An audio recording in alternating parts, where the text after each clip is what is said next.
Last time on Fans on the Run. Are you familiar with a McCartney book called Many Years From Now? The Barry Miles one. Correct. Okay. All right. So then he talks about this in the Barry Miles book. He negotiated a 7-cent increase in royalties, and apparently Klein was supposed to get his commission was supposed to be a percentage of the 7 cents, a percentage of the increase. Got it? Yes. Klein charged himself a percentage of the entire 25 cents. Ooh. He got crafty with the books there, and it's an easy thing for people to miss, but McCartney's people caught it when they were in that big lawsuit. But in any case, he negotiates that increase, and then Lennon announces he's quitting the band, and Klein's like, "Oh man, but Capitol is expecting a record. I got to give them a Beatles record in time for Christmas. What am I going to do?" And so they slapped together this collection of singles that had not been on albums yet, and a couple of songs that had not been issued in stereo yet. And it was just purely... I wrote an article about it for Culture Sonar, and I described it as assembled in America by Americans for Americans. But it's one of my favorite records. I love the cover. I love the imagery of that period. I don't know if you're hearing the sirens. I apologize. Yeah. Oh no, it's fine. I'm next. Okay. We live on a pretty busy street. I've been listening to nothing but Fire Brigade by The Move for the past couple days, so it's just kind of pleasant to me. I couldn't believe it when I discovered The Move. I'm like, where has this band been my whole life? How did I miss this? Are you familiar with the Idol race? A little bit. Oh, dude, they're hard. You have to check more of their stuff out. I love Sea of Dreams, but their stuff is hard to find. It's out of print. I don't know if they're on iTunes or not. They're all on Spotify. Okay, I have a little. I use Spotify under protest, as Orson Welles would say. But like, I like buying CDs, and I go think to they're on iTunes. When I looked up like some of the Idol Race stuff on CD, and it's out of print, but then you get an import for $50. I'm like, I don't know. They just reissued their first album, so I think I think you could get it for like $20. Okay, yeah.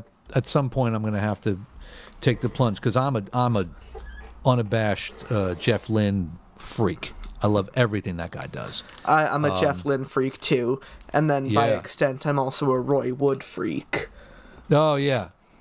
Do you have Boulders? Boulders.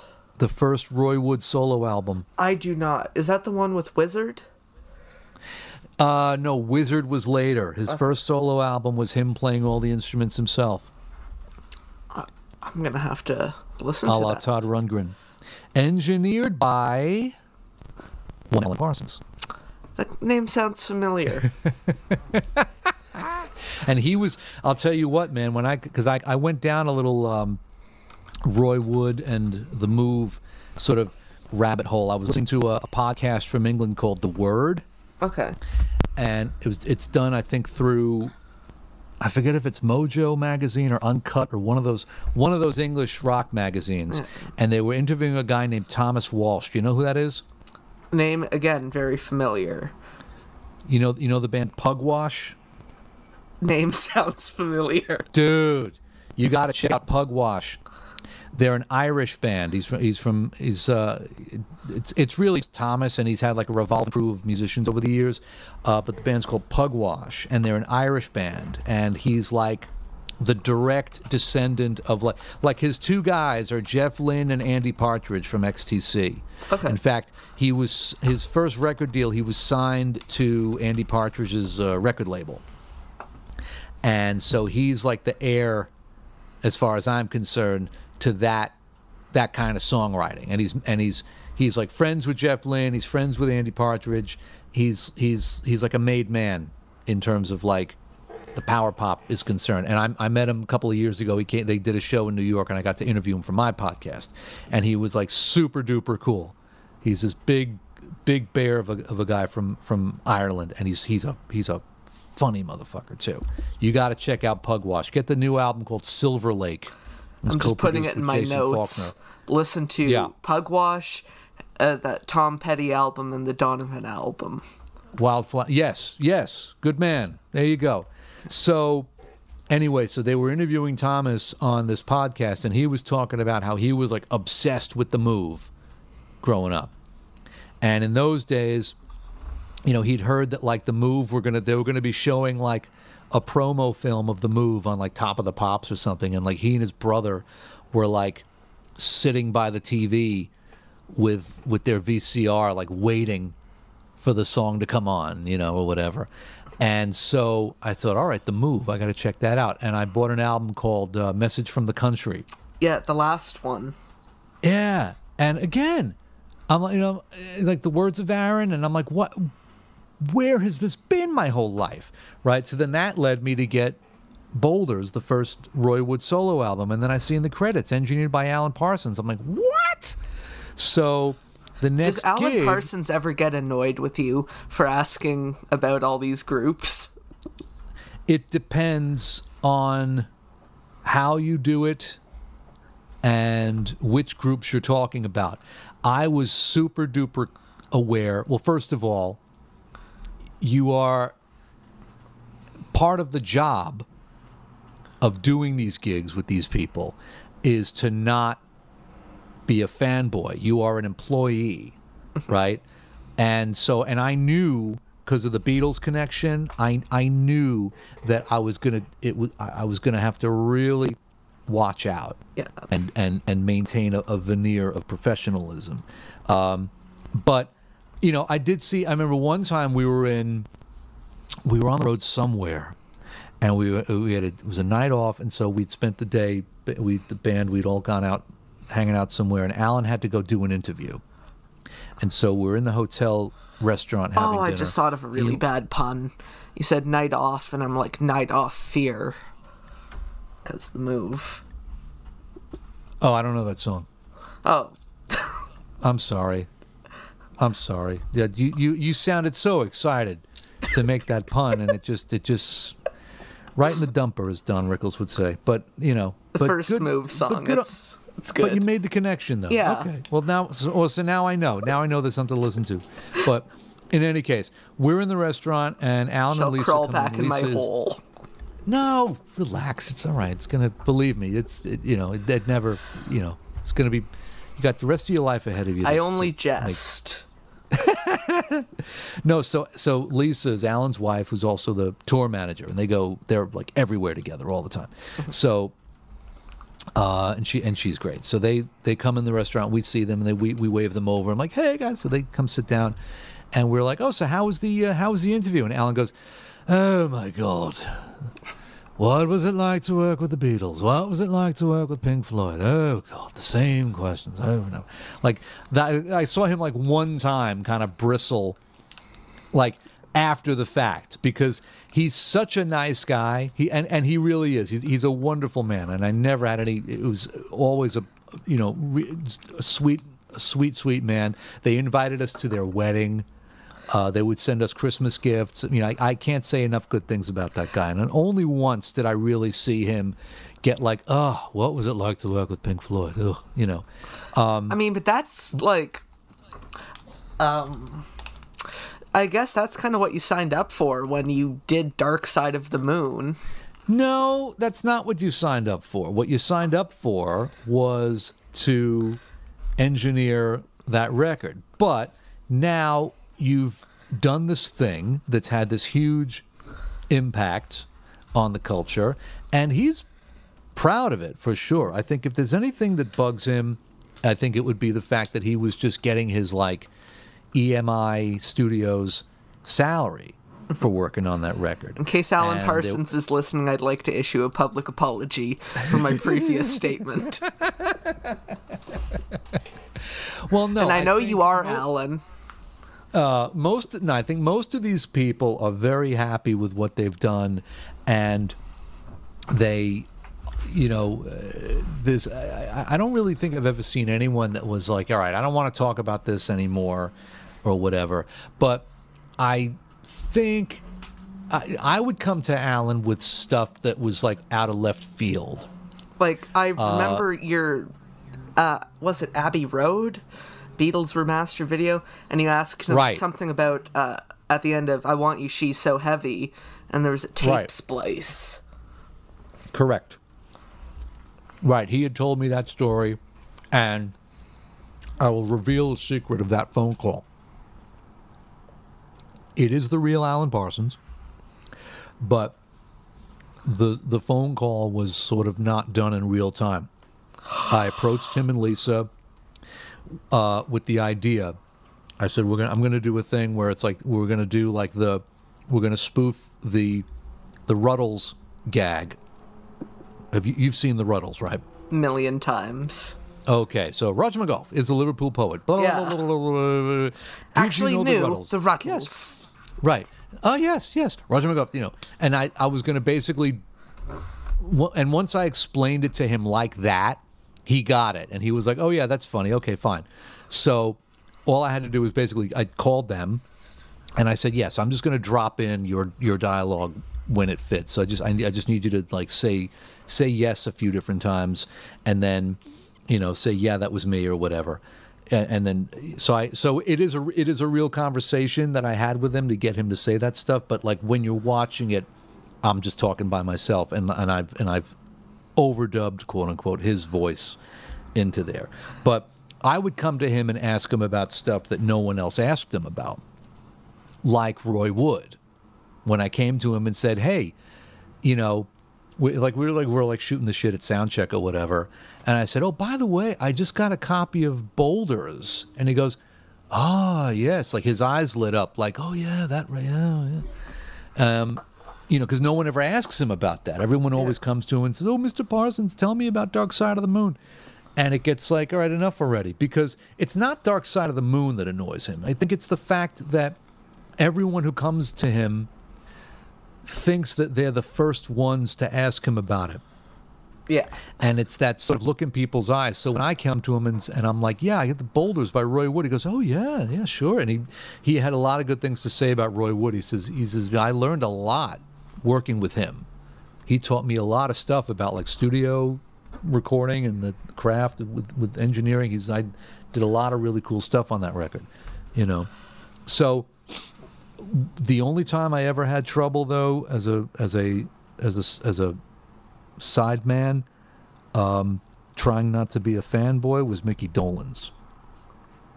Ooh. First sound check with that guy, I caught myself like just kind of gawking at him. He was like testing his mic, and I was like, duh. And it's a monkey. He'd already introduced him. Hi. Like, yeah, he comes over. Hey, Mickey. Hey, John, bass player. Nice to meet you. Okay, yeah, sure. And we're about to rehearse the set, and he's like checking his mic, and I just noticed that I was like, my jaw was sort of like, and I noticed myself doing that. I was like, oh shit, I got like 5 seconds to pull it together, man, or this guy's gonna smell blood and say, yeah, the bass player's creeping me out. Get him out of here. So, you know what I mean? Yeah. But, and again, every person's different, so you feel it out differently. Joey Molland was one of those guys that I was like expecting to be really starstruck, but the first time I met him, I was like, hey, John, how are you? And he's such like a regular bloke, again, Liverpool. He's like the sweetest guy on earth, such a fun guy to hang out with. We have drinks with him. Him and Denny Lane together are like, it's a nice fun hang. So I think these people are proud of what they've done, and if you once you've played the music with them, and you've done your job doing that, then you've pretty much been vetted, as long as you don't, take advantage of it. But I will say that I have an autographed copy of Band on the Run with Denny's signature on it. I almost got Denny Lane's autograph once. How is that possible? It was at the Fest for Beatles fans, and okay. I had already gotten Lawrence Juber and Steve Hawley's autographs. Oh, nice. And so I went into Denny Lane. He was in a separate room. No one else was charging for autographs. And I didn't have any cash on me, so I was expecting it to be like the other two. Right. And so I got turned away. Oh, boy. Yeah, well, I think these guys are getting pretty tired of seeing their signatures being sold on eBay. And everyone's dealing with it differently.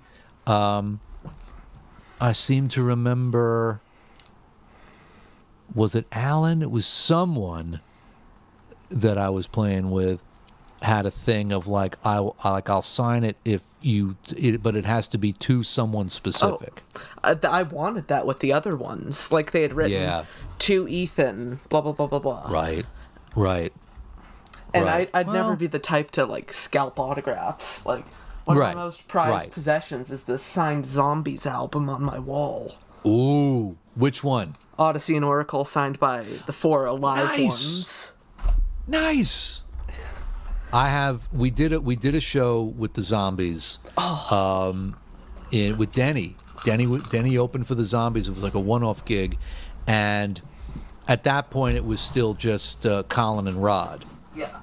And before they got Chris and what's the drummer's name? Original. No, at the time, this was 2004. Jim Rodford was the bass player at that time. He had been the bass player in Argent, and he was with the Kinks. He played bass on "Come Dancing," which is one of my favorite Kinks tracks. One of mine too. Yeah. So Jim Rodford was the bass player. His son was the drummer, and the guitar player was like an English guy, but it was Colin and Rod. Yeah. And Colin had sung a bunch of stuff on the Alan Parsons Project's albums, and so. Once the fact that we were Denny's band got us, that was sort of like our, vetting backstage. But once we told them that we work with Alan, Colin was like, "Oh wow, how's he doing?" Blah blah blah blah. So I have a live at the BBC disc of theirs, and I got Colin and Rod to sign that, and it's great because it's like black and white photo, and they signed it with like a silver Sharpie, and it just looks really great anyway. Mine was less cool because they actually had some for sale on their website pre-signed. Oh, okay. And although the thing was they didn't ship to Canada, so I'd have it shipped to Buffalo, and so I'd drive down, pick it up from a third party. But you know what? I treat it the same as if like I had gotten it signed myself, because I love the Zombies so much. Nice. Odyssey and Oracle, I think, is one of the greatest albums of all time. For sure. Again, another one that I discovered much, much later. And I thought, like, where has this been my whole life? Where has this record been? Like, we've all heard Time of the Season. Yeah. But we all haven't heard, like, Care of Cell 44. Did you see the thing that they did for the 50th anniversary of that album? What are you referring to? They did like was that 67 or 68 that record came out? It was 68. Okay, so it was 2 years ago. They did videos for all the songs. The animated ones. Yeah. The Stones have been doing something like that too. Right. Because a couple years ago they did all the ones for their Satanic Majesty's Request. Oh, I gotta check that out. That's an album I don't know. I mean, I know the cover, but I've never really listened to that record because I hear, it's either like people, it's either a punchline, or people go, "I don't care, man, that's my favorite Stones record." It's like half of it is weird, but the other half is golden. Like In Another Land, the Bill Wyman song.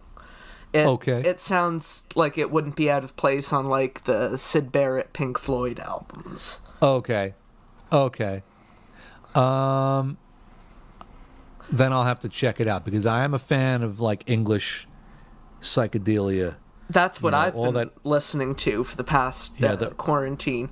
I've been the early Floyd stuff. Yeah, I've been especially into this kind of subgenre called freakbeat. What's that?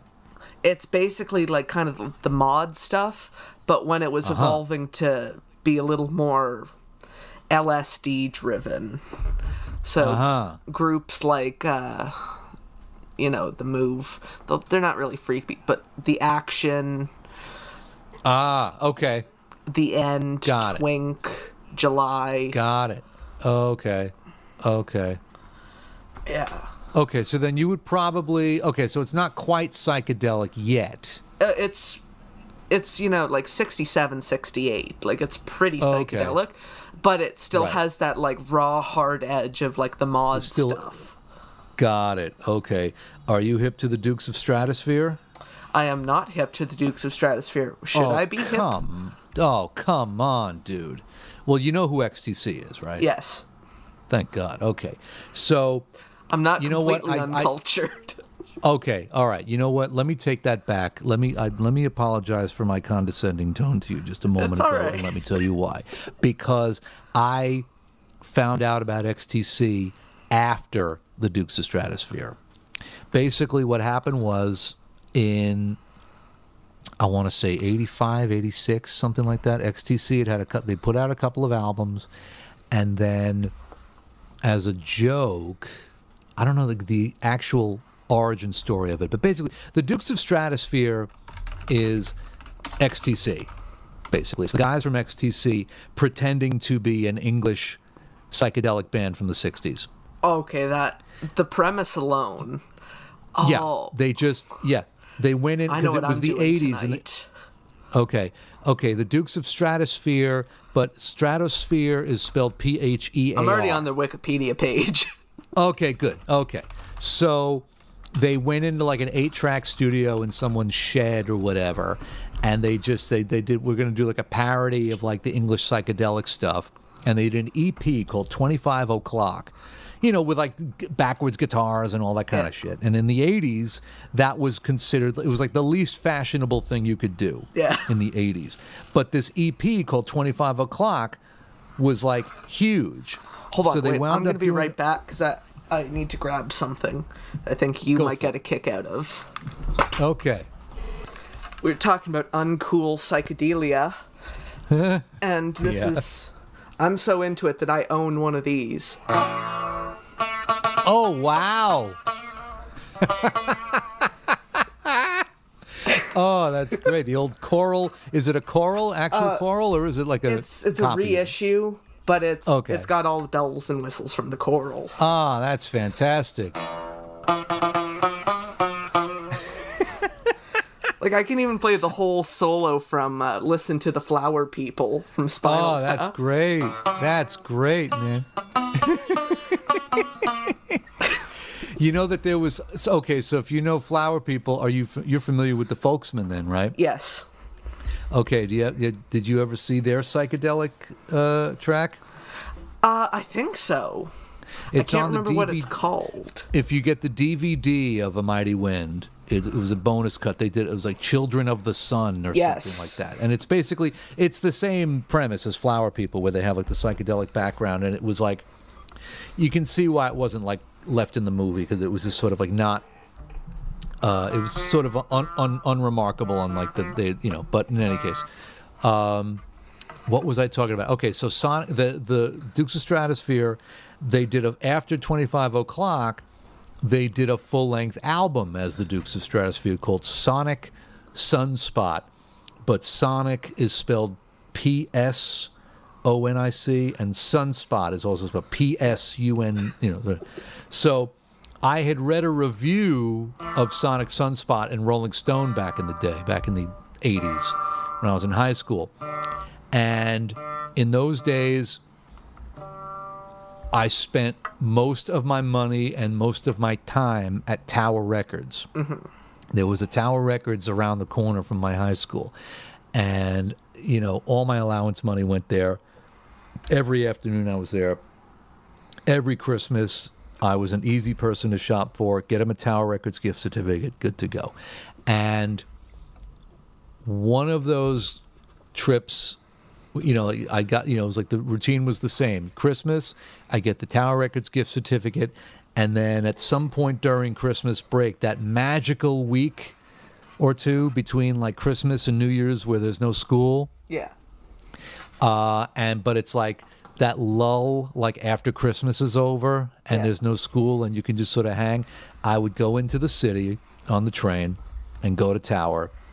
And because it was, you know, Christmas vacation, there was, you know, it wasn't crowded or anything. And I would go in and use my gift certificate and get a bunch of tapes. In those days, it was, for me, it was cassettes. Yeah. Mostly. Even if I got an LP, it immediately went onto cassette so I could listen to it on my Walkman, because that's how we had to do it back in my day. We didn't have these slick, exotic, you know, everything on our phones like you kids have today. But I digress. So back in my day. In my day, right, exactly.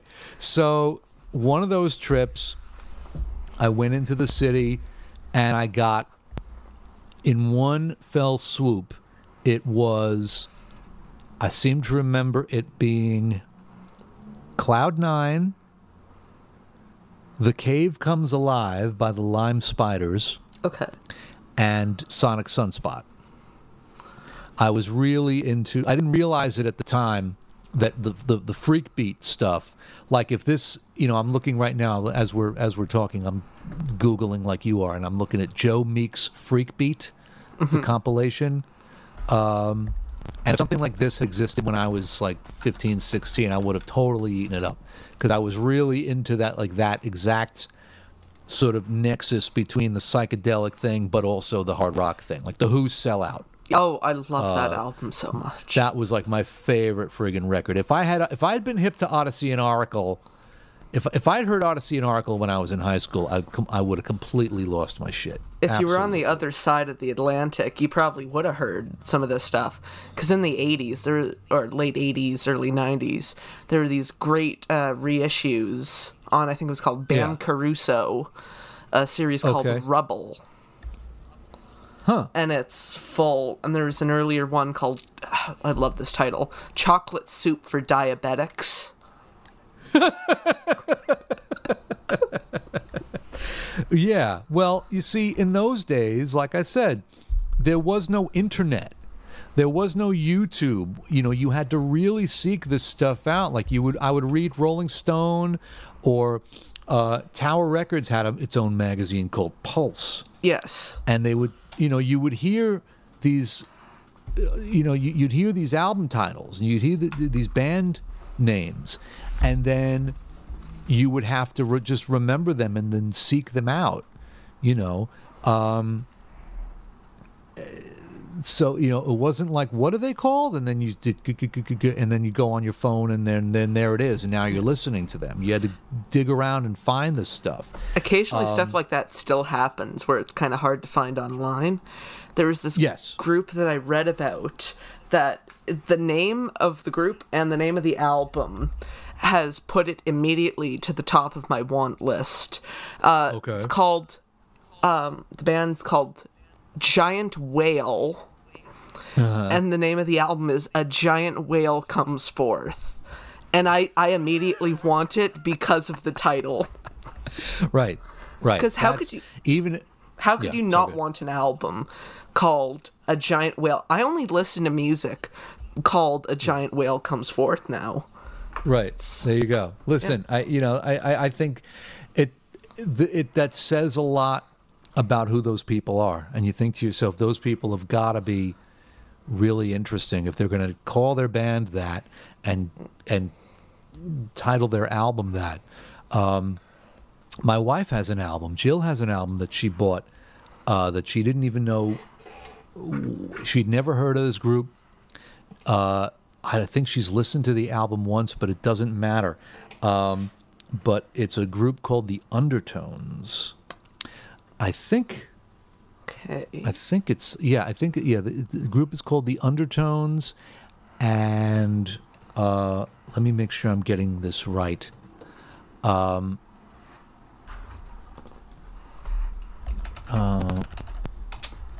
want to say the band. I want to say the album is called "You Are What You Eat," but it was.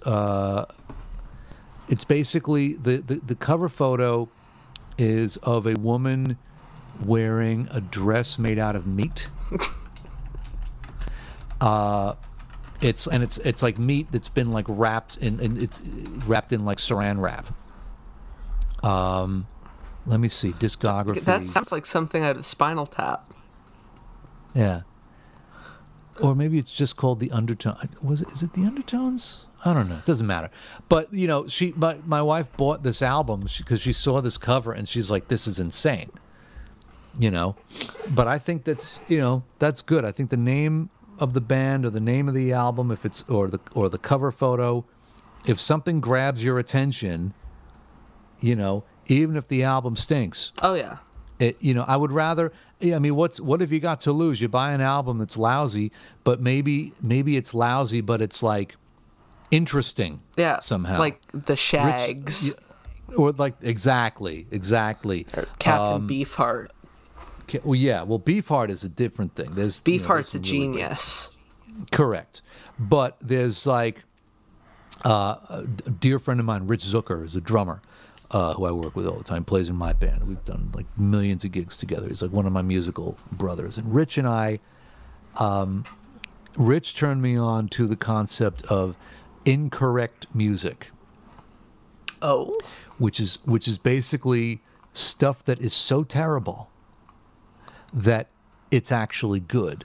I am familiar with that kind of thing. You understand what I mean? Yeah. Have you ever heard of a guy called Wesley Willis? Yeah. Yeah, Wesley Willis. Shuby Taylor?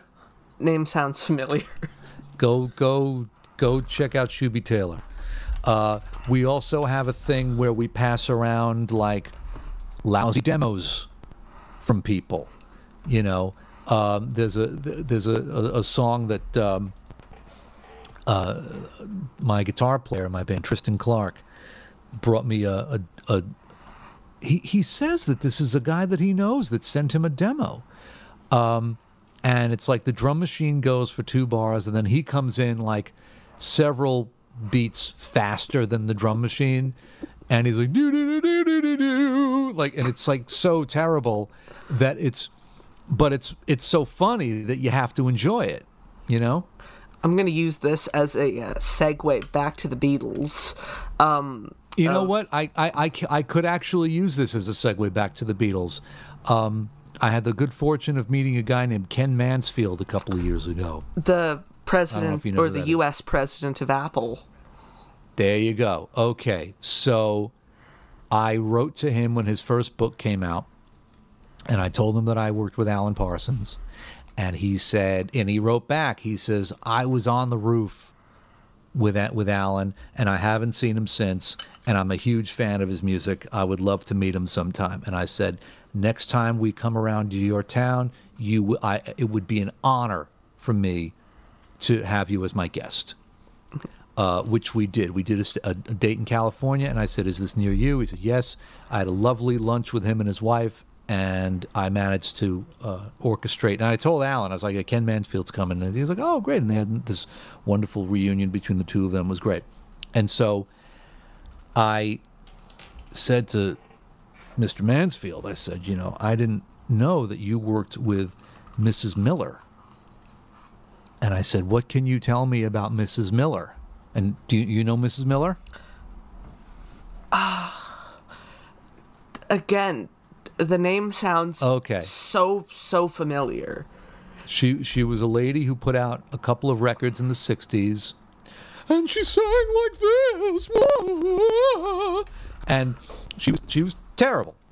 And she would put she put out these records on like Capitol, and it's been a hard day's night, and I've been working like a dog, with like a studio band behind it, and they were just so like abysmally terrible that they're funny to listen to, right? And Zucker, Rich, my buddy, drummer, turned me on to Mrs. Miller. I'm going to Tiger by the tail. And we would listen to the stuff, and we would just fall apart laughing.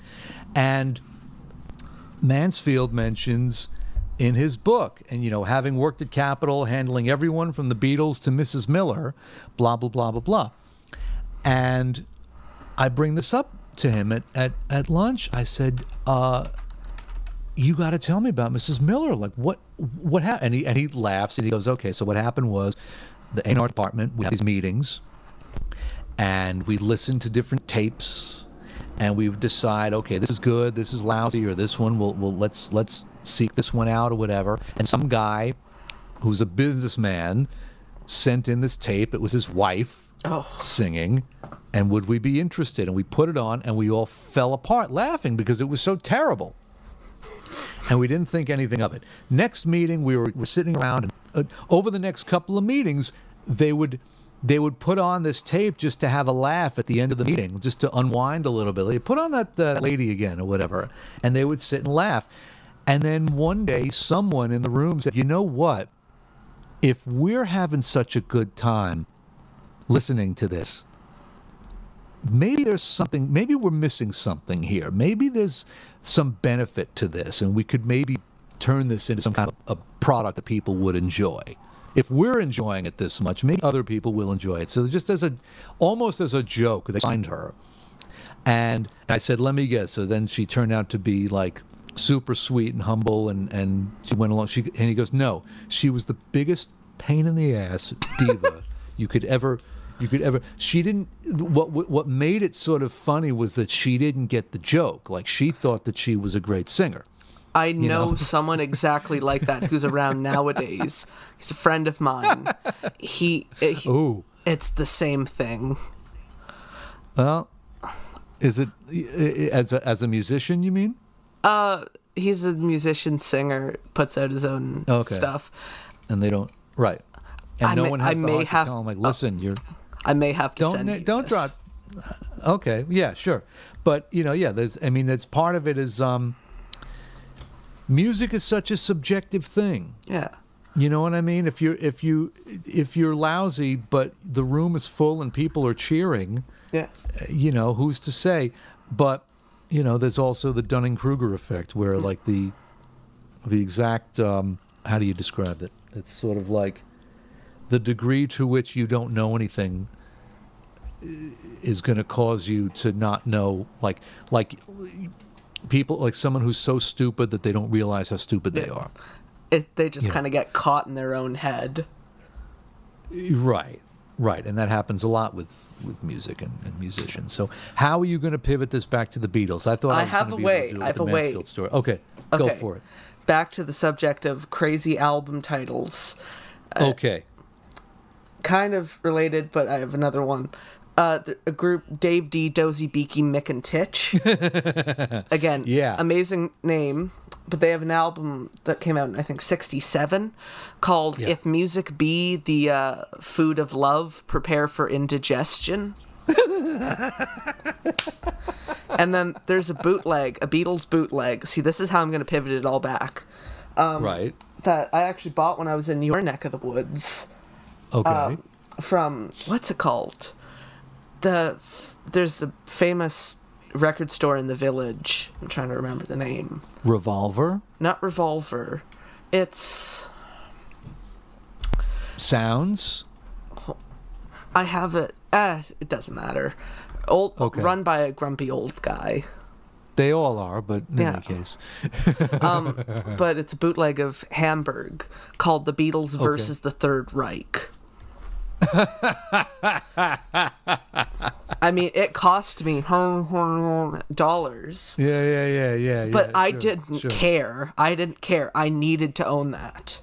So now, and what's on there? It's like a live thing from Hamburg? It's the Star Club stuff. Right. It doesn't sound very good, but the cover is... Right. You know that album, The Beatles versus the Four Seasons on VJ? Sure. The cover's a parody of that. Right. Oh, that's great. Mm-hmm. That's great. And now I've successfully pivoted it back to the Beatles. Beautiful. I'm going to ask you some quick-fire questions about the Beatles. Do it. since I know you feel very strongly about this, which is your preferred listening choice? Mono, stereo, or duophonic? Never heard duophonic as a choice. I thought I'd just throw that in there to make things interesting. Okay, that's because I know you have a penchant for the mono. I do.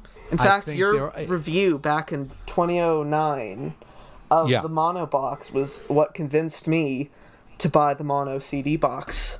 Oh, that's great. Okay, so then you've seen Rich Zucker. Yes. He's in that video.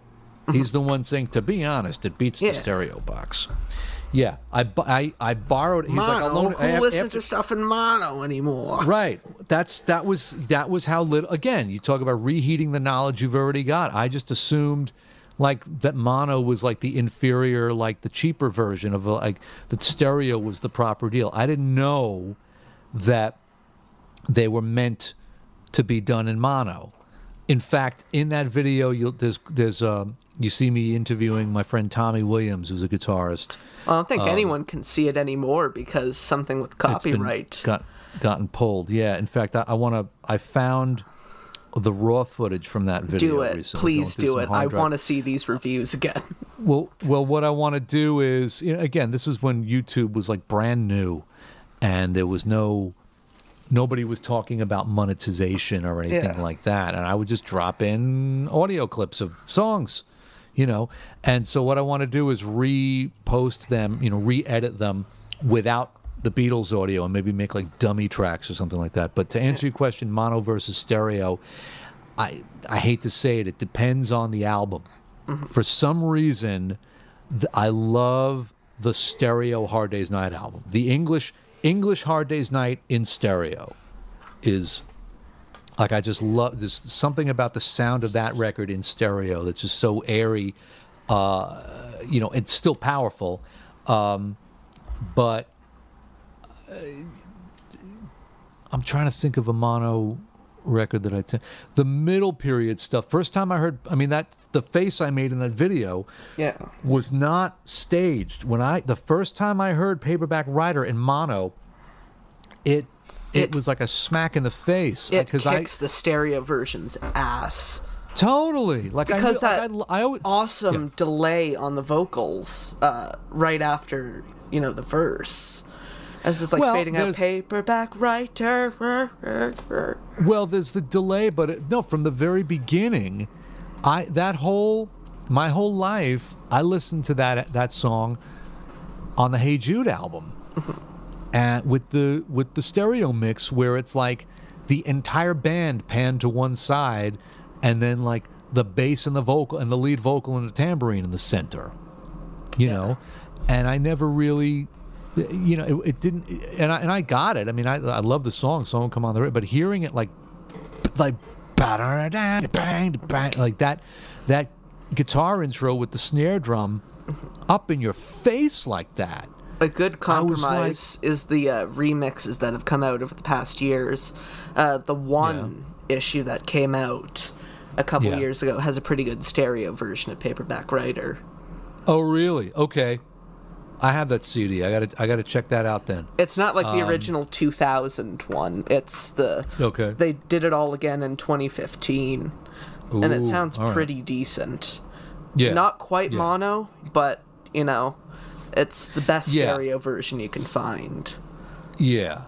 It's, what? It's interesting. You left out 5.1 as one of the choices, by the way. And I'm a bit of a surround freak. I also did leave out quadraphonic, but...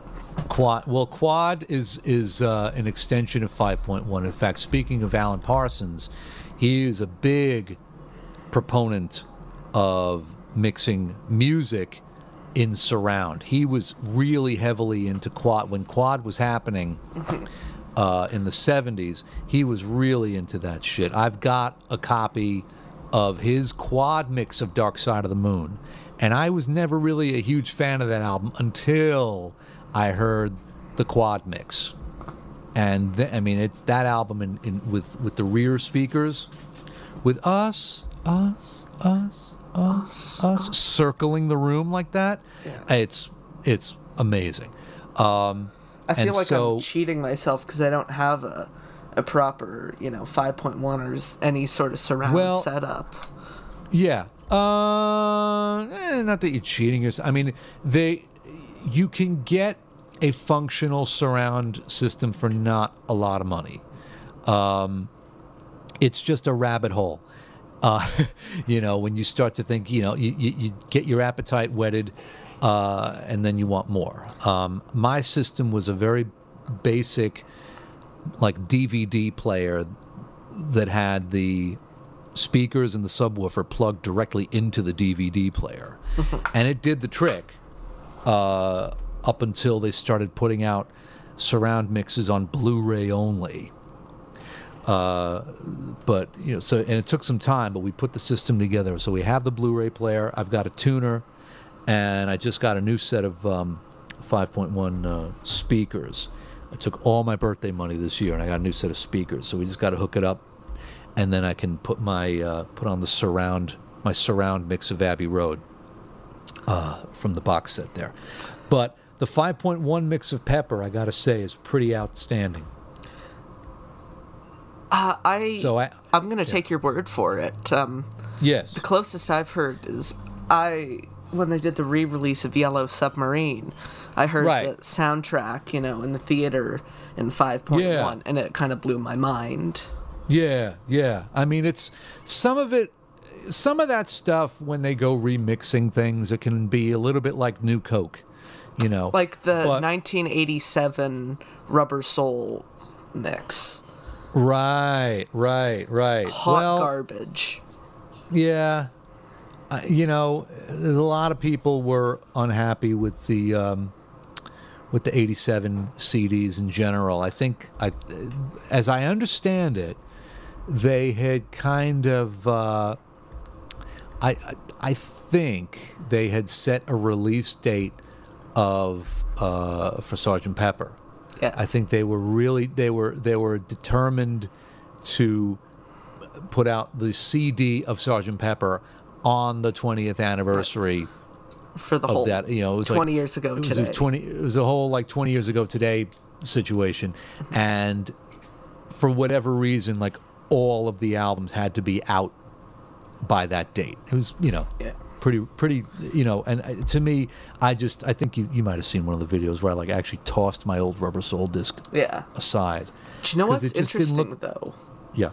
The 87 Rubber Soul was terrible everywhere else in the world except for Canada. Interesting. Because someone at Capitol here put the wrong mix of the album on the CD and actually used the original 1965 British mix. And so now, the Help and Rubber Soul versions are actually quite desirable because they have the original mixes by accident. Now, I'm trying to remember, did they put out the original 1965 Rubber Soul mix on the mono CD? They did. They did that with Help and Rubber Soul. They had the stereo ones tacked on at the end. That's right. It was they were remixed for CD. I think they were for whatever reason, it was the first albums that were spread out across enough tracks where they could actually do a remix. I guess I don't know why they chose those two albums, but didn't touch Revolver. I remember that. Yeah, I don't. For the better. If I don't know. I'm not touched my Tomorrow Never Knows. There would have been. I'm not privy to those conversations, but I mean, there was one that they kept. What was it? I think it was Let It Be. They kept. There was going to be something that was going to come out, like a Let It Be reissue was going to come out, and they had it all set up, and then at the very, very last minute, it got pulled. I remember hearing something about some kind of a release not being Let scheduled. It Be Naked. No, not Let It Be Naked. I think it was. What the hell was it? It was going to be some kind of a thing where they had it all set up, and then at the very, very last minute, Neil Aspinall pulled the plug on it. And I don't remember what it was. I don't remember. It might have been a Let It Be related thing. I know something like that happened in the 90s. They were going to reissue Sgt. Pepper in mono on CD. And like Capitol had all the stuff ready, and at the last minute they pulled it. Maybe that's what it was. Yeah. Maybe it was a Pepper thing. Yeah. I mean, it was a pretty. That was the only CD out of all the 87 discs that had any sort of like a booklet to it. Mm-hmm. You know, all the others, they didn't seem to show any. That was, I think, the thing that bothered me the most, especially when I got the remasters in 2009. It really struck me how much EMI didn't seem to care about this catalog. The most they did was cram the Tony Barrow sleeve notes into the booklet of like the early ones. But they didn't do anything for like Pepper unless you got like the original one, which came in like a slipcase. Right. Now I remember getting just picked up that bread box set the other day. Yeah. Oh, in the black sort of case. My late brother-in-law has one of those, or had, I should say. It's in our house in Arizona. And, you know, it's like it's very sort of awkward and to lift up that little curved wood lid that's on it or whatever. And it's the 87 CDs, but it belonged to Mark, so we're gonna hang on to it. Yeah. But in any case, mono or stereo. I mean, there are certain certainly I like Paperback Writer in mono or duophonic. Certain singles. Now, duophonic consists of what now? I'm just gonna kind of say like the Dave Dexter stuff. Oh, is duophonic where the lows are filtered to one channel and the highs are filtered to the other? And there's like a slight delay, I think. Right. Fake stereo. Fake stereo. Right, like Baby You're a Rich Man on the American. For some reason, I actually really like the fake stereo She Loves You. It has a charm to it. Right. Well, again, it's like what do you like? I mean, I have a problem with purists online that get into what the band's intentions were, as if they know, as if they were in the room with them. Yeah. You know, if it sounds good to you, you know, and I haven't gotten that precious about it to like, no, I can't listen. Like I know people that said, oh no, I can only listen to the White Album in mono. Like really? Okay. Oh, but these people are also like with the high and mighty thoughts on the Beatles' intentions. They also like to get like, you know, the German and Japanese presses when like that's not what the Beatles would have intended. Like they sound different. Right. So they, through their own standards, they should only ever be allowed to listen to the original British versions. Right. Well, and also if you know your Lennon history, one of his last interviews, he said something to the effect, I mean, not that you want to take every word of his for the gospel, but he says, there isn't one of those songs that I don't want to go back and redo.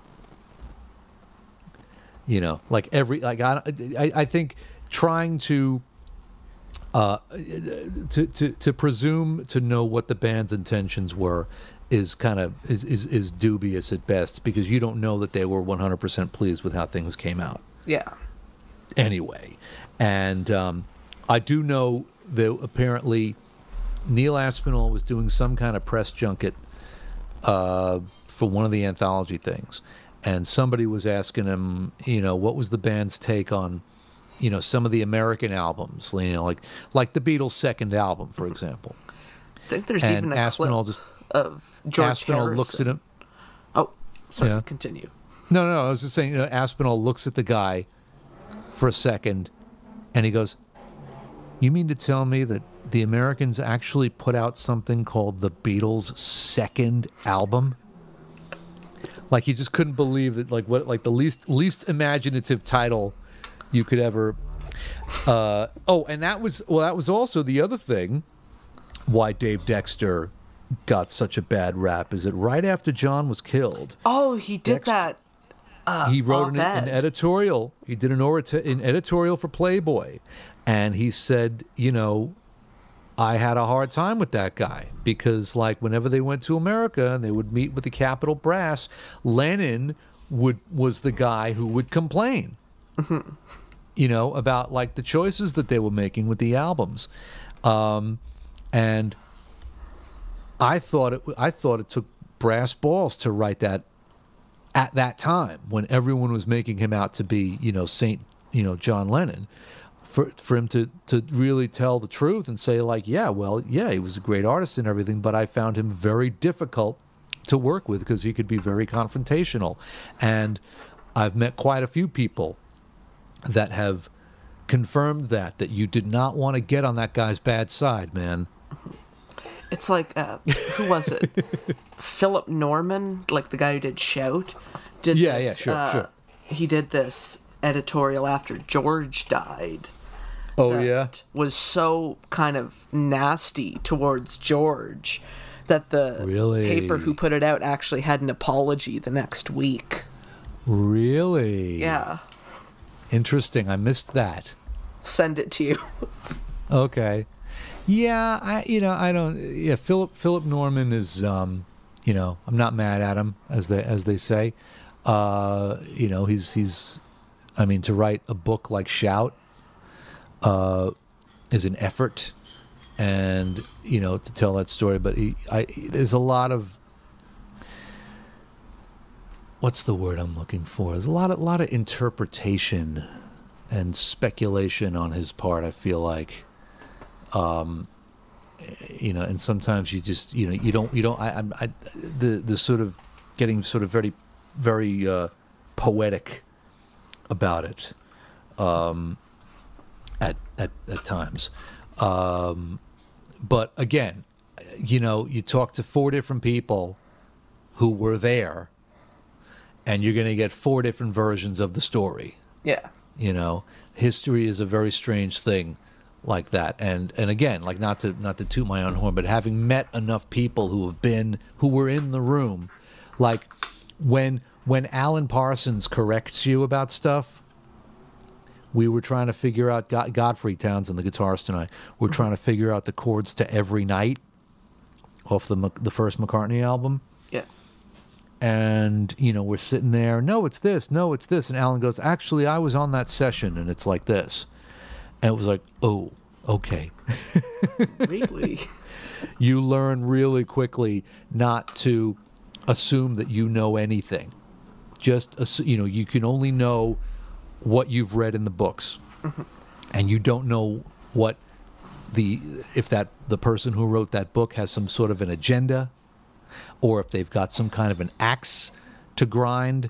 You know, as I'm sure you've figured out, most books are either pro Lennon and anti McCartney, or vice versa. Yeah. You know, Jeff Emmerich's book makes Paul out to be the nicest guy on earth, right? But then if you read Peter Brown's book, yeah, or what's the guy who wrote? There's a book called that came out. I'm gonna redact the name of the author you're about to mention. So you know the. I'm blanking on the guy's name, but I'll edit this part out. Named. Oh, he's a total that crackpot. Let me tell you, he's beyond a crackpot. That guy is like just one step away from, like, he's like to get his critics to shut up. Right. No, he's not a good guy. That guy. You know, you have to have done something bad to have not only like public statements from, but like an even lengthier statement from saying that you're like a total hack fraud. Right. Well, there's and there's a whole sort of scene of those kinds of people who, you know, bottom feeders, man, parasites who just feed off like the fumes. Albert Goldman wasn't even that bad. compared to No, these Albert guys. Goldman, yeah, and I think he again. I think Goldman got a lot of facts wrong. I was at a panel also, where Mark Lewison was speaking, and he said he actually did a lot of really good research, but he didn't use it. Huh. Interesting. Yeah. Or something to that effect. Uh-huh. So it's stuff that he left out. Yeah. Basically. Okay. Well, I would imagine at this stage of the game, I mean, I heard that basically McCartney has a news, I forget what they're called. It's like a wire service or something. Basically, anytime that guy's name turns up in the news anywhere, he sees it. Like nothing. Every time he gets mentioned somewhere in the press, it comes across his desk. Imagine. No, McCartney. Oh, okay. And I'm saying Paul has like a service. He has I think it's called a wire service where he gets notified anytime there's like a story about him. He knows about it. Oh, okay. Somehow, like his people at least know about it. So I would imagine anytime a guy's about to write a book, and I'm sure there's like if I was going to write a book like the true story of Paul McCartney, I would get a call. And how he actually died in 1966. I know. There was. If you play Magical Mystery Tour backwards, it sounds all fucked up because you're playing it backwards. Exactly, dude. Someone sent me a link.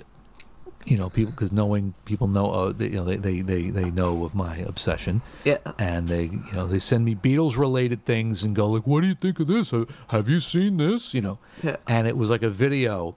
I have definitive proof that Paul McCartney died in the. I have George Harrison's deathbed confession. Oh, that.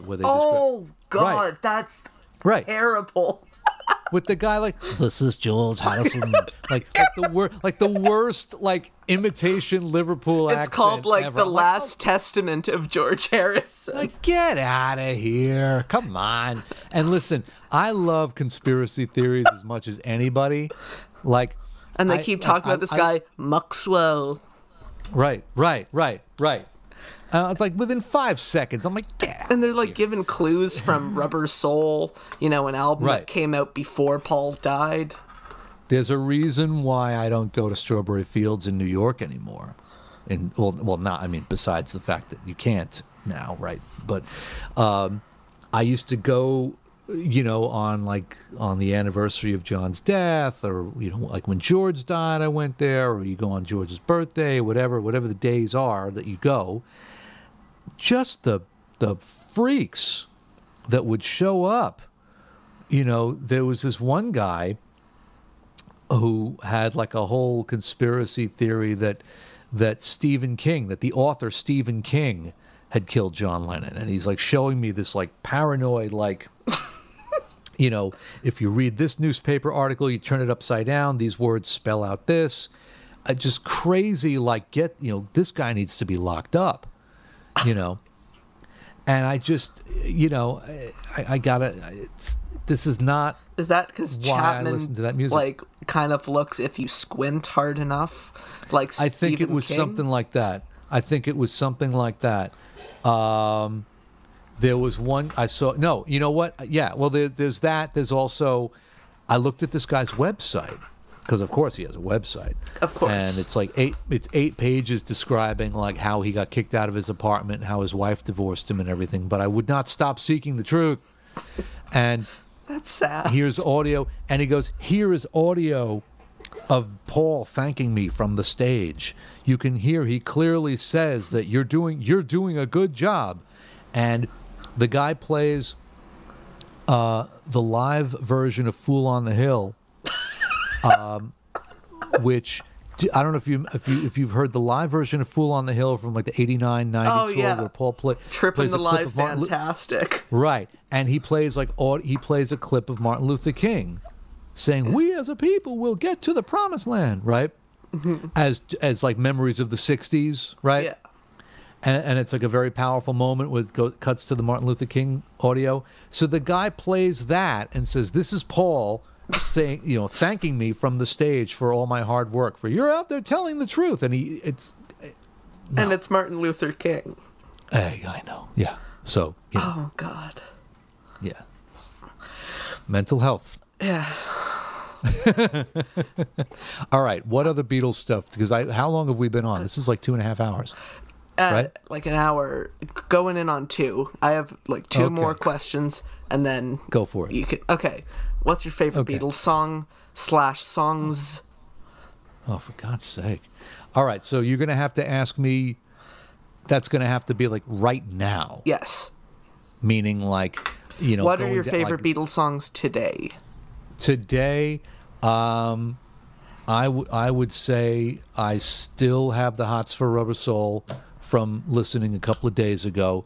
So I'm going to rattle off I've Just Seen a Face, It's Only Love, The Word, Think for Yourself. I think that where they're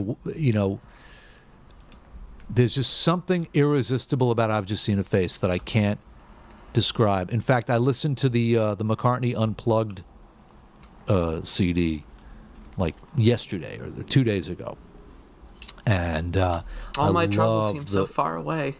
Yeah, exactly. I love the version of I've Just Seen a Face on Unplugged. So I would say like that sweet spot like between like Help and Revolver, where they were sort of like Hard Day's Night was them coming back from America. Yeah. Like, okay, we did it. We beat the game. Who's better than us? That's Hard Day's Night to me. We're the biggest fucking things on the planet. And Beatles for Sale is end of year depression. Beatles for Sale is like, wow, so that's it, huh? I guess we just we do this again, huh? Yeah. And then Help was like, another movie. The wacky tobacco. They get the wacky tobacco, but the wacky tobacco led them to like an even greater sense of like, what else can we do with this? What I was talking about before, the restless creativity.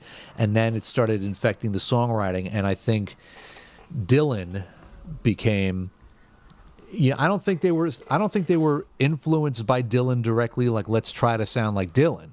I think they were influenced in the sense that like that guy is writing what's real. He's writing stuff that means something.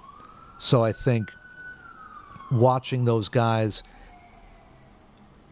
pushing themselves to like, no, we can't just knock off, like the way Lennon and McCartney would knock off, Brian Epstein would come to them, Cilla Black needs a song, or Peter and Gordon need a song, and let's go off in the corner and knock off, a song for them. Now they were thinking like, no, let's put some heart and soul into this stuff. Let's do something that's like, that'll like hold something up. That they won't give to like Jerry and the Pacemakers. Right, exactly. Exactly. So, when that starts, but they were still touring, so they were still confined by it being 2 guitars, bass, and drums. Yeah. They hadn't yet decided, like, we don't have to be the Beatles anymore. Like, Pepper was like, we are completely dispensing with this idea of, like, we have to somehow filter this crazy idea into the format where it will work on stage, right? And I think the songs on Help and Rubber Soul are a great. I mean, you could feel the thing like expanding. A couple of extra chords here and there, like the chord progression in Think for Yourself is so unusual. To be in G, to start with that G7, that really dirty kind of G7, and then aim. I mean, do I have a guitar? Here we go. I mean, to start with. My chops are. To start off with a G7 and then.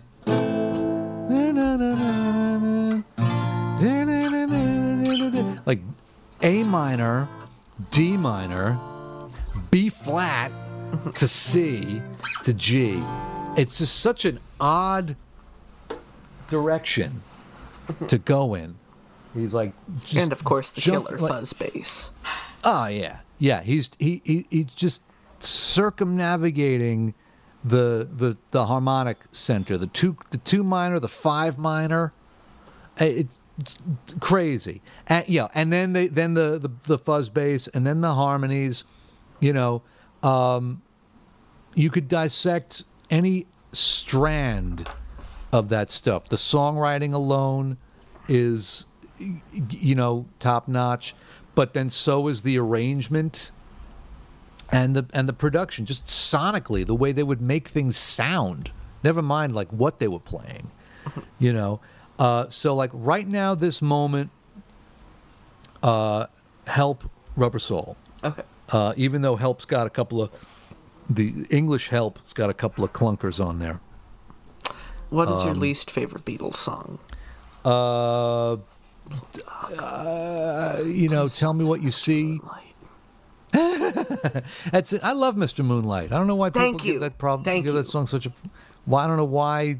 What people's problem is with that? I think it's the Hammond solo. Yeah, it's fine. No, but it was they were having fun. Oh yeah. I think Tell Me What You See and You Like Me Too Much. I think Tell Me What You See was one time of like, okay, we're done. No, we need one more. What? No, for God's sake. I mean, it just sounds like I cracked myself up one day, like, tell me what you see. Like, I see a song that was written in 20 minutes. You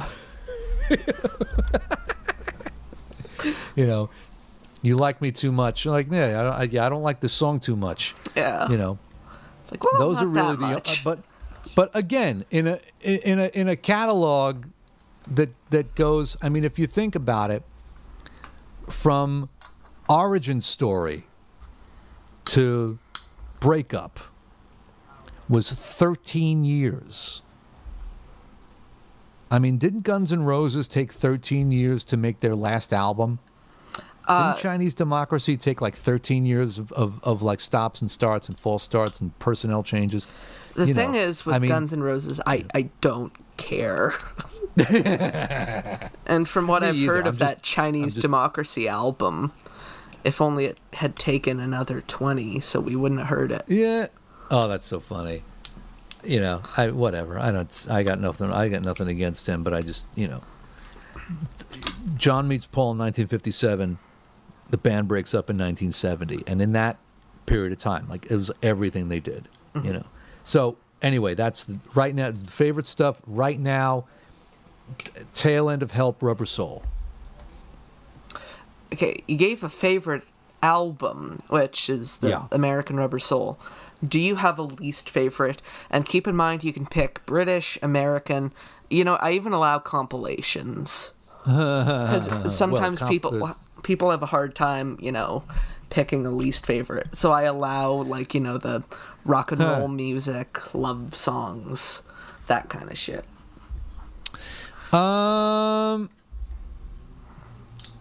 It's difficult for me to be objective about this kind of thing.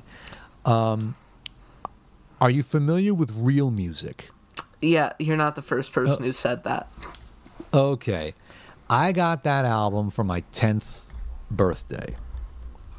And at the time, I thought it was the coolest thing ever. Because it came with, a little program.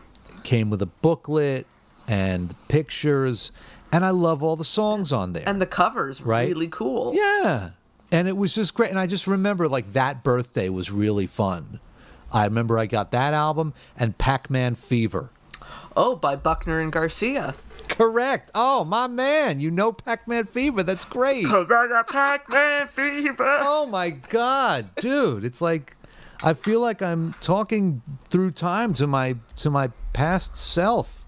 This is great. Although you would know Dukes of Stratosphear by now if that were the case. You know what? I know how I'm spending my night tonight.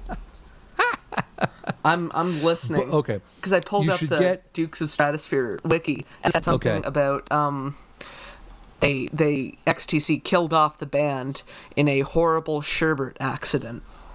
Yeah, exactly. Well, they put out, like I said, there was an EP called 25 O'Clock and then a full-length album called Sonic Sunspot.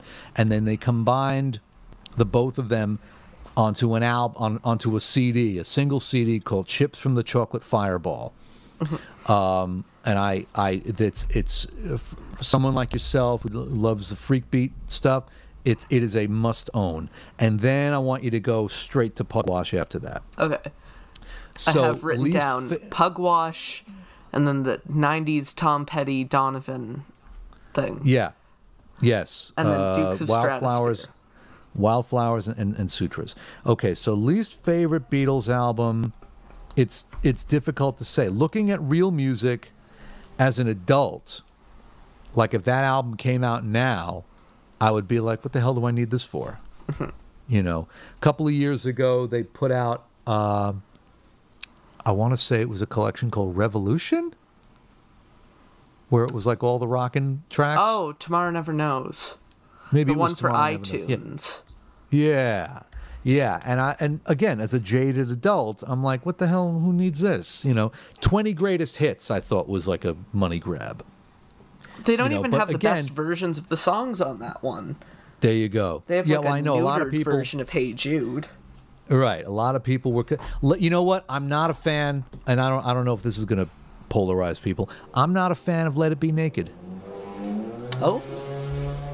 I think when you use that term neutered, which I thought was interesting, I thought they used an alternate take of I've Got a Feeling that's just, you know, very sort of like benign, doesn't have the energy of the original record. Why they just didn't reissue the Glyn Johns version, we'll never know. Yeah. I think, I have to believe that the entire Let It Be project is so fraught with bad vibes and drama that they don't want to revisit. I mean, here it is 50-something years later, and there's still, you know, they had to hand it off to like the guy that did Lord of the Frickin' Rings to make sense out of this.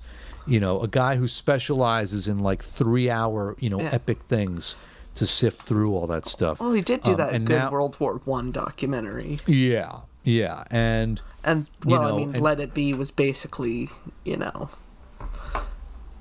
I'm not going to say it was as bad as World War I. However, well, I'm not saying it's not.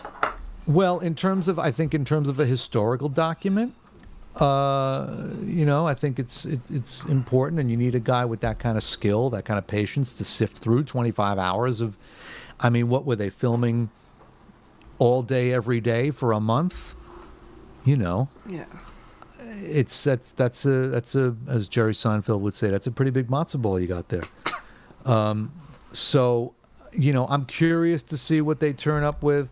You know, I just love that original album, and I can see why people don't like the Spectre orchestrations on Long and Winding Road, but I will go on record, and I have gone on record as saying that my favorite version of Long and Winding Road is from Give My Regards to Broad Street. Okay, that's a controversial statement. Yes, it is. But I will defend that version against the Beatles version anytime, maybe another time. I've never heard Give My Regards to Broad Street used in the same sentence as favorite. Have you? When was the last time you saw that movie? About a year ago. I see. Okay. You have to understand something. When I was 12 and John Lennon had just been killed 4 years earlier, not an hour away from where I lived in Brooklyn, the early 80s were a tough time to be an adolescent Beatles fan. So by the time I was 12, a movie with Paul McCartney in it was like the greatest thing ever. And Ringo's in it, and George Martin's in it. I mean, come on. So, yes, he was about 2 or 3 drafts away from an interesting movie. I think if he had brought in a co-writer and they'd done like maybe 2 or 3 revisions of the script. I mean, it's an interesting story. He takes a guy in who's an ex-con. He's out of prison. He said, "All right, I'll give you a job," and the guy's first job is to deliver the tapes, which is a little goofy. Like, you know, the guy's going to get on the train with the master tapes and deliver them to the factory himself. That's a little dubious, but in any case, and he vanishes with them, and there's a financial company that's got a stake in Paul's company, and they're gonna take over the company if they don't recover the work product. That could have been an interesting story. Yeah. That I think it was a pretty interesting. I mean, it gets deep into the weeds of how business works. You know, and it could have been interesting. As it is, I mean, I wrote an article about it for Culture Sonar. If you watch that film, if you take it for what it is, which is basically a 100-minute long music video, because they were all making movies in those days. Pete Townsend did White City. Kate Bush did something about the red shoes or whatever. I forget what it was called. Wuthering Heights. Early 80s. It was the no. She did like a short film, like an experimental short film / music video thing. The red sort of story, something with the, I forget what it's called, but home video was happening, and so like everyone was doing their like experimental short films. But again, 84, you had Stop Making Sense, you had Purple Rain, you had like really killer rock films, and then no, you just named a great concert movie and an okay. movie in general. I will go on record saying, well, like, it's, if you are just watching it for the music and the videos, it's great. If you're watching it for the story, I think you'd be a little disappointed. Well, I saw Purple Rain a long time ago, and I don't remember if I disliked it or what the situation was, but right after Prince died, I rented Under the Cherry Moon, and I had a lot of trouble sitting through that thing. Well, it's the best out of the Prince. I loved the closing credits. The closing credits of the band playing Mountains was killer, but otherwise I had a really hard time sitting through that story, such as it was. So, but in any case, what is your least favorite Beatles album again?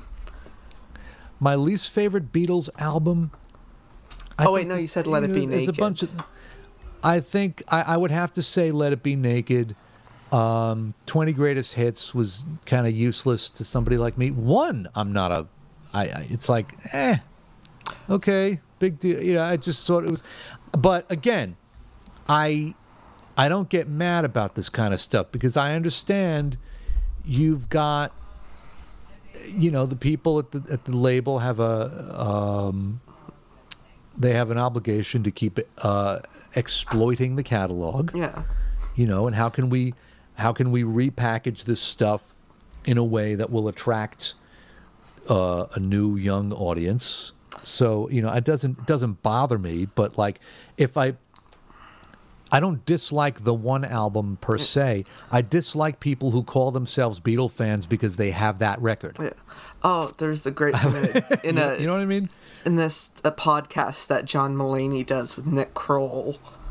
Okay. They have these characters, and one of them said like, "Oh yeah, I'm the biggest Beatles fan," and then the other one's like, "Yeah, he has the CD of the #1 hits, biggest Beatles fan in the world."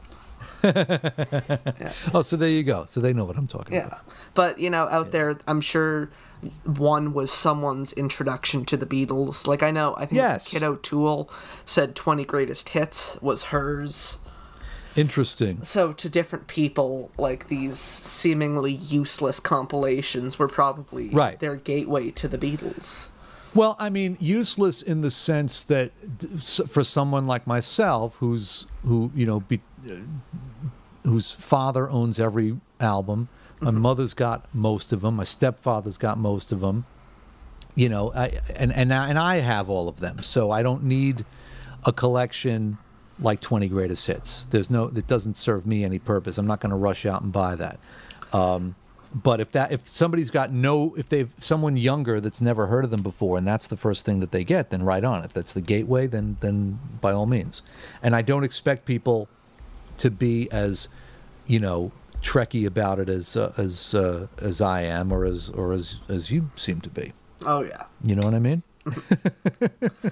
You will learn that too. I used to be really less tolerant of people that didn't know their shit than I am now. I mean, as long as you like the music and you enjoy the music, because it all comes back to the music.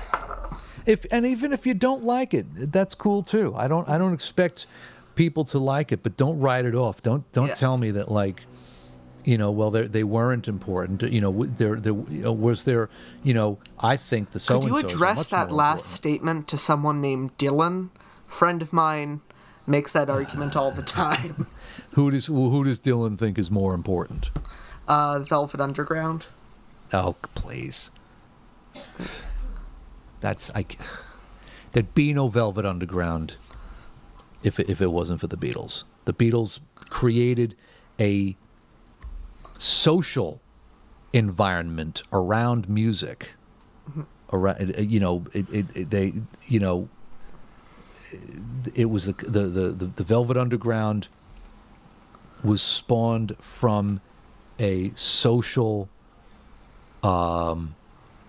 context and an environment among the youth culture that was created by the Beatles and the Stones and Dylan and Hendrix,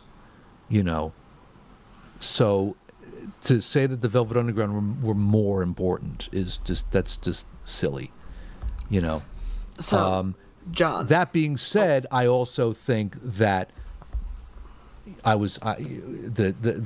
Beatles also, if you say who's more important, Beatles or Little Richard, then now we're getting into some different territory. But don't tell me the Velvet Underground's more important than that. That's just, Hear that, Dylan? Oh, I mean, not to take sides. I'm sure Dylan's a nice guy. I don't mean to be. Yeah, I don't mean he's all right. We don't need to publicly dress him down. But there's just And by the way, I love Lou Reed. I think he's I was just spinning the New York album recently. It's killing. So nothing John, against the Velvet Underground, but anyway. Where can people find you these days? JohnMontagna.com. It's pretty much got all my stuff is there. The Instagram is. My name, YouTube channel is youtube.com/JohnMontagnaMusic. I'm on Twitter @JohnMon, JONMON. Look out for those re-uploaded Beatles remasters. I'm hoping to start, now that I got some time on my hands, I think I'm going to try and re-edit some of those without the copywritten music. Do the Magical Mystery Tour one first. I remember that one specifically.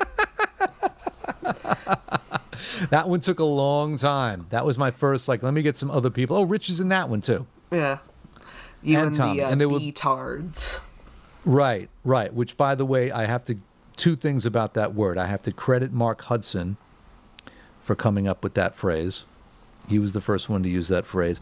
I was also nervous about it because I thought people might get offended about it. And I wrote to a friend of mine who has a special needs child. And she... wrote back, she goes, I'm so tickled. I think that's hysterical, and I appreciate you writing it. I'm not offended. It's fine. So, but I try to avoid it. But go right ahead. Before I interrupted you, you were about to say something about your podcasts. Yeah, the podcast is kind of on a hiatus right now because it's a lot of effort to do by myself. And just coming up with a workflow that's effective on my own has been kind of a challenge from a time management. Need an interim co-host. I'm here. Well, you know what? It's I have your contact info, so we'll see what happens. But hopefully, if I can come up with a system where it doesn't take me 4 days, because the way I do them is there's a lot of editing and post-production stuff, and it just takes a lot of time. And I don't have that kind of time. So that might change. We'll see. But JohnMontagna.com's got pretty much everything there. I want to leave off on this point. Yes? I actually thought of you not too long ago when I was at a record store because you did this White Album review. and you pulled out this, what was it, 30th anniversary one that was like the mini LP. And you made some joke about the poster. It's like, oh, this little tiny giveaway poster. You can hang it up in your cubicle like the cat. Hang in there. Right. And so when I was at my local record store and they got that in, the first thing that came to mind was the poster of the cat. Hang in there. Oh, that's great. I'm glad you made that connection. I want to say I got that, the Hang In There poster is a Kids in the Hall reference. I love the Kids in the Hall.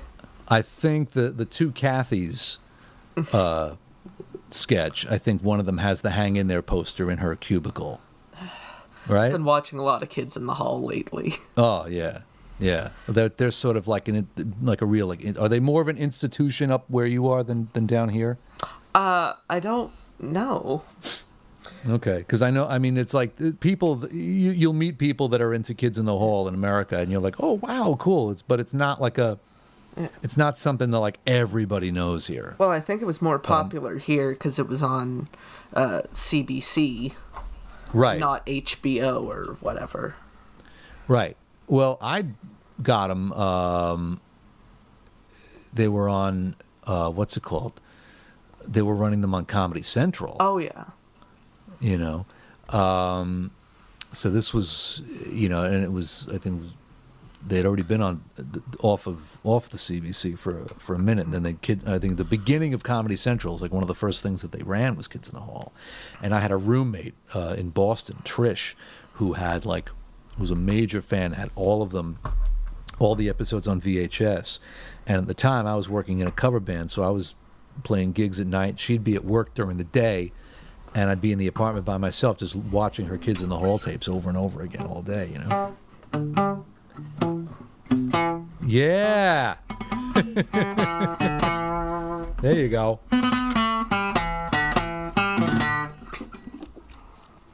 Rob Torkelson's Armada featuring Herman Mendelchuk. Oh, yeah. Well, they say, I'm good, the bass player's good, but just the rest of the band stinks. I'm the rest of the band. 1, 2, 3, 4. Oh, that's fantastic. We're just going to take your songs. That's great. Well, listen, if you've ever been in a band, it's like you find out that's the kind of petty nonsense that happens. So, anyway. John, listen, this has been an absolute great time.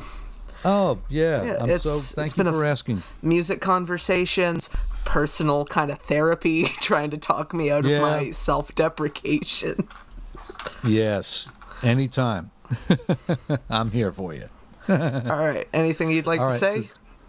No, I think we have said it all. I'm looking forward to hearing this, and I'm looking forward to seeing which album cover art my face is going to be put into. Oh, well, I can actually tell that right now. Me. Okay, it's already done. Okay. Oh, all right. No, I want to see it. I want to see it when it's done. Surprise me. All right. I'll just tell you one little thing about it. I took the picture from your website. I swapped out the bass in the photo for a Hofner.